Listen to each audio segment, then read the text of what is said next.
ஆன்மீக அன்பர்களுக்கு வணக்கம். விழிக்கு துணை திருமென்மலர் பாதங்கள், மெய்மை குன்றா மொழிக்கு துணை முருகா எனும் நாமங்கள், முன்பு செய்த பழிக்கு துணை அவன் பன்னிரு தோளும், பயந்த தனி வழிக்கு துணை வடிவேலும் செங்கோடன் மயூரமுமே. பொதினி ஆவினன்குடி என்றெல்லாம் போற்றி புகழப்பட்ட தலம். பழனி ஆகஸ்ட் மாதம் 24, 25 தமிழக அரசு இந்து சமய அறநிலையத்துறை இணைந்து நடத்தும் அற்புதமான முருக மாநாடு.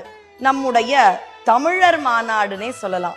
ஏன், நம்முடைய தமிழ் தெய்வம் யார்? தமிழ் கடவுள் அழகன் முருகன் அல்லவா?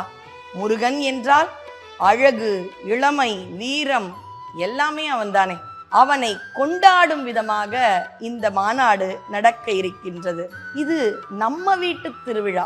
என்னெல்லாம் இருக்கும் அந்த மாநாட்டுல? நம்முடைய திருமுருகாற்றுப்படையில் சொல்லப்பட்ட அறுபடை வீடுகளும் அற்புதமாக கண்காட்சியாக நமக்காக காண்பிக்கப்பட இருக்கின்றன. அறுபடை வீடு மட்டுமா, முருகனை போற்றும் பிற கோயில்களையும் அங்கு சென்றால் நாம் தரிசனம் செய்யலாம். ஆன்மீக சொற்பொழிவுகள், பட்டிமன்றம், கருத்தரங்கம், கவியரங்கம், இப்படி தமிழாலேயே முருகன் அப்படியே கொண்டாட இருக்கின்றோம். ஆதீனங்களின் ஆசியுரைகள், 15 முருக அடியார்களின் பேரில் விருதும் வழங்க இருக்கின்றார்கள். வெளிநாட்டில் இருந்து அமைச்சர் பெருமக்கள் எல்லாம் வந்து இனிய தமிழில் உரையாற்ற இருக்கின்றார்கள். இது அகில உலக முருக மாநாடு. எல்லாரும் வரணும், முருகனை கொண்டாடுவோம். அவனுக்கு என்னெல்லாம் நம்ம பண்ண முடியும்?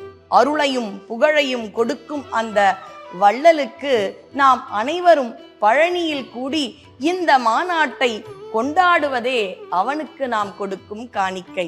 இனமென தொண்டரோடும் இணங்கிடும் செட்டி காக்க, தனிமையில் கூட்டம் தன்னில் சரவண பவனார் காக்க, நனி அனுபூதி சொன்ன நாதர்கூன் காக்க, இத்தை கனிவோடு சொன்னதாசன் கடவுள்தான் காக்க வந்தே. முருகனையும் முருக அடியார்களையும் எக்காலத்திலும் பிரிக்க இயலாது.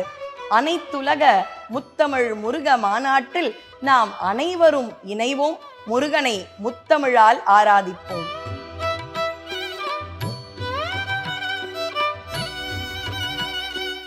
வெளியீடு உங்கள் செய்தி மக்கள் தொடர்புத்துறை.